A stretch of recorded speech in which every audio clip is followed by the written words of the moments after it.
Hey, what's up everyone? My name is Mikita and welcome to my very first YouTube video. I put this together after our 7-day family trip through the southwest of the United States.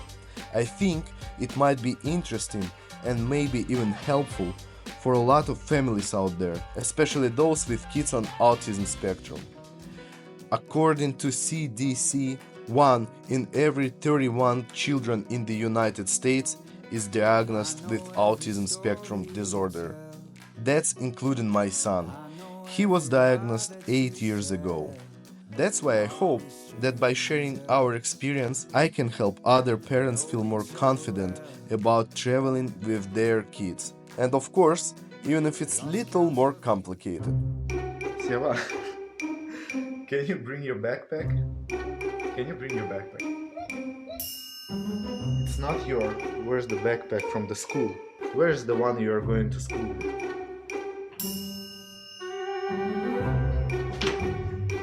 No, this is not your backpack. At last we found it. And now it's time to figure out where we're flying to.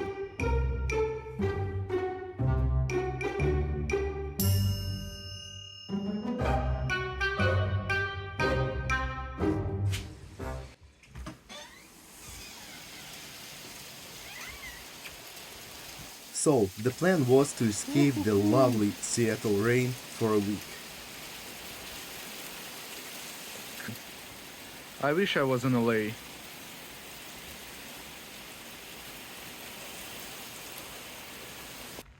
Before we jumped on a plane to LA, we had one more important mission.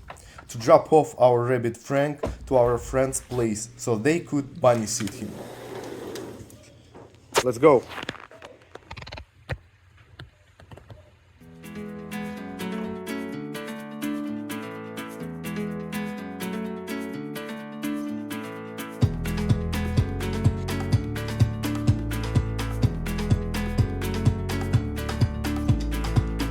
I was sinking down, tried to run, there was no escape.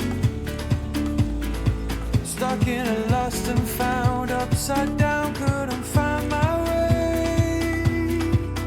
You saw that I was lonely, you calmed me down and told me the sun will come up shining through the gray. The night turns into the day.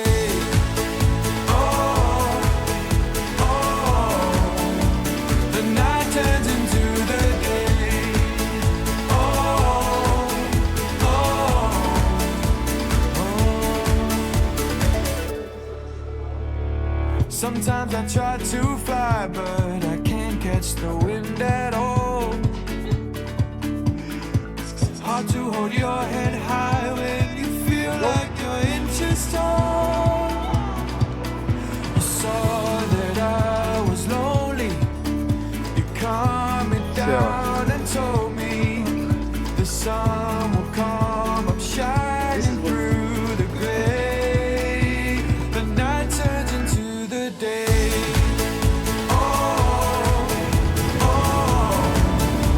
The night turns into the day.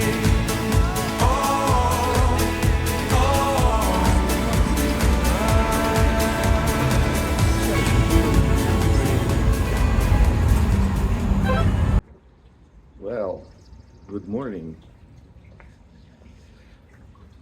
We're in California. We made it yesterday around 1 a.m. in the morning, and Theo was so sleepy. We literally just counted down minutes before we get here. But you see,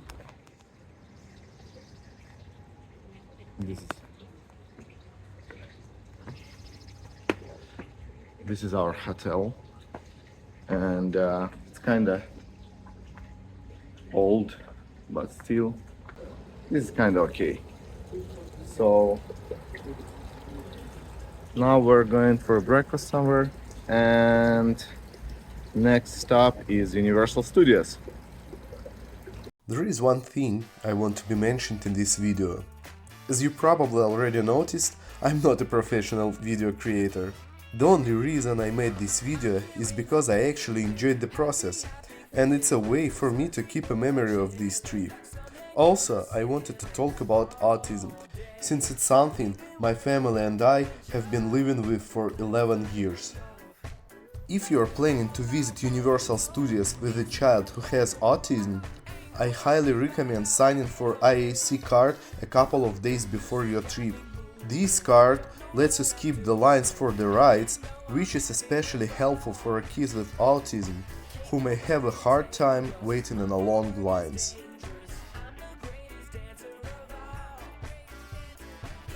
We spent 3 days in California.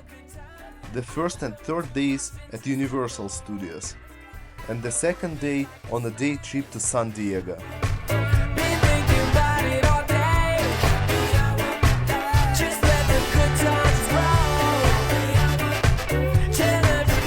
At the end of our first day, we also stopped by the Griffith Observatory, and the view of Los Angeles from up there was absolutely stunning.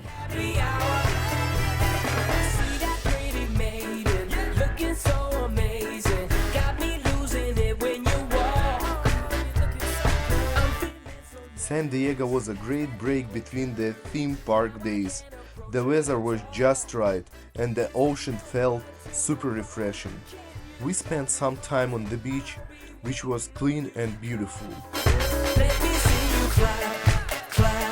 It was perfect spot to relax and recharge before heading back to Universal the next day.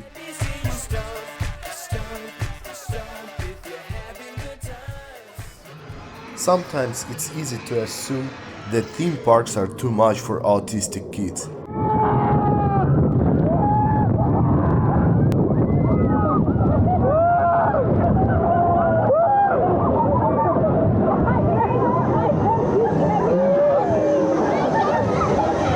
But those beliefs can hold our kids back more than autism itself.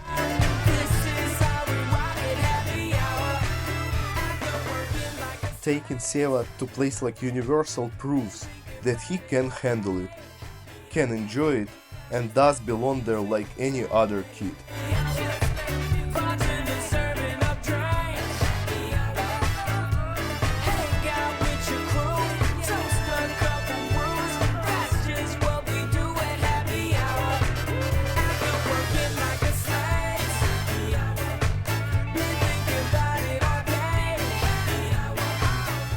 Theme parks are full of new experiences, crowds, noises, transitions, and sensory overload.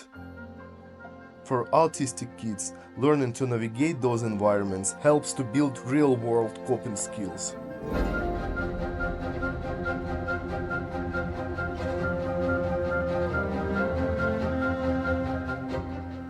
Things like waiting in a line, following a schedule, handling unexpectedly closed ride, or using tools like noise-canceling headphones, those are challenges, yes, but also a huge win when your kid learns how to manage them.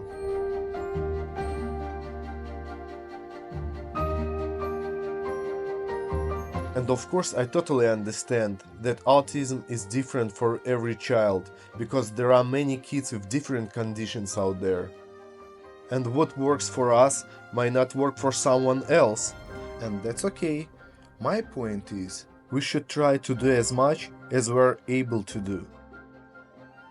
If we always assume that our kids can't handle those situations, we never give them a chance to grow in them.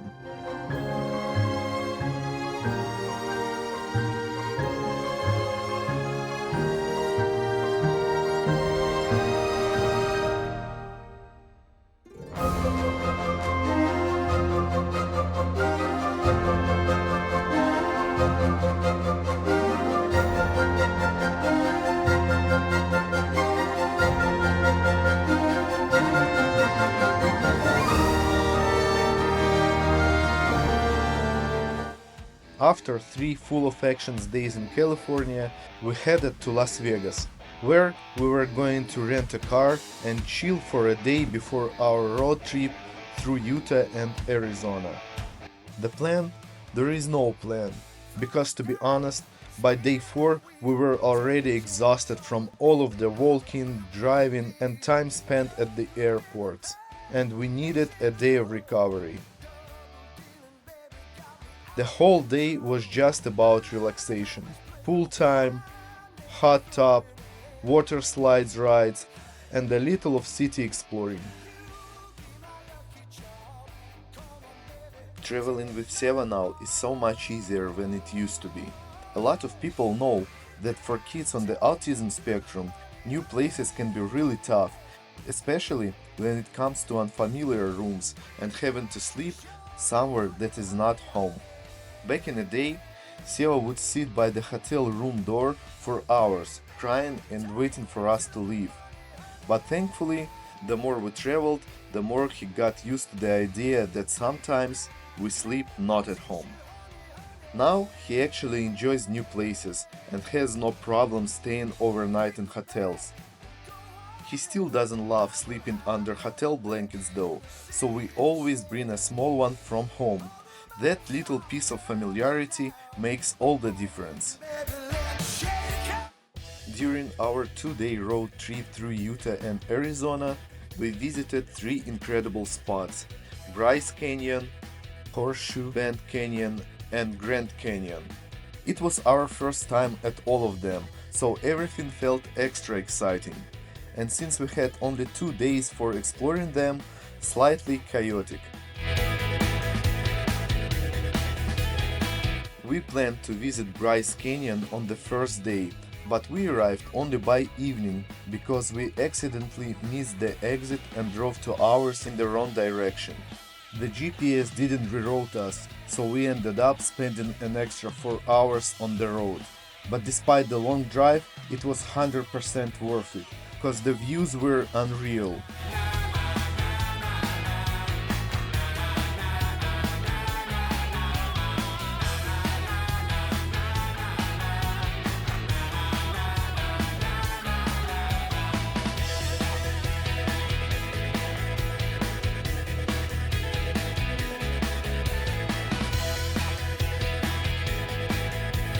Another thing we didn't expect was that early April is considered off-season, and all the restaurants and gas stations were closed.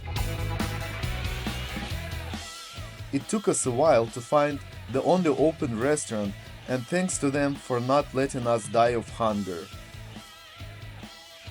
Hello. Hi, welcome. Are you the only open today? Are we the only one that's open? Yeah. I believe for another couple weeks, yes. Oh, why another couple weeks? That's what the season's This is it. It's not the season. Because we couldn't find anything to eat. Oh, well, we have lots of great stuff up here if you'd like. Thank you. Yeah. And we'd be happy to serve you this order here at the counter, okay? Yep. The food was great, and once we were full, we realized how exhausted we are. All we wanted at that point was to get to the hotel and crash, and that's exactly what we did.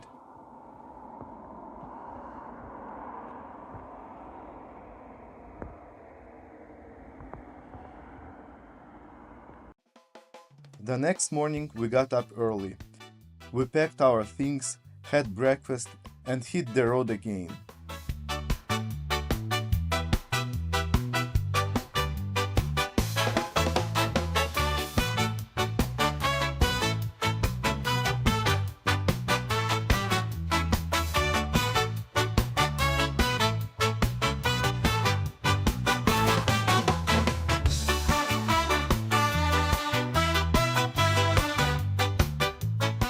Our last day, we visited Horseshoe Bend Canyon and the Grand Canyon. Saying that the Horseshoe Bend impressed us would be an understatement. It was absolutely stunning. We loved it.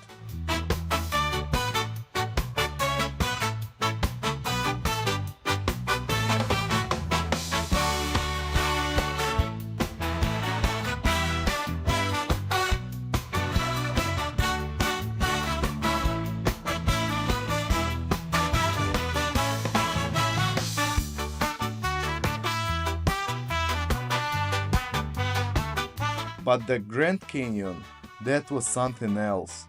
The scale, the view, it was beyond anything we imagined. Truly breathtaking. We did feel a bit sad that we didn't have more time to spend at both of these places, since we had to head out to find a hotel for the last night. But we agreed we will come back one day again.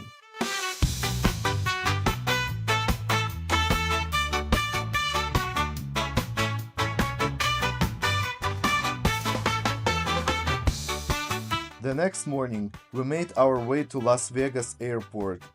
It was just an hour of drive. As much as we loved the trip, we were really happy to be heading home. Especially since past few days Seva had been showing us that he was ready to go back to Seattle. You wanna go home? Seva, one more day. We were especially happy to see our favorite Pacific Northwest landscapes from the plane. That view meant one thing: we were almost home. It's been 1 week since we came from LA, from Universal Studios. But this guy... Wanna go there? Da. What is that?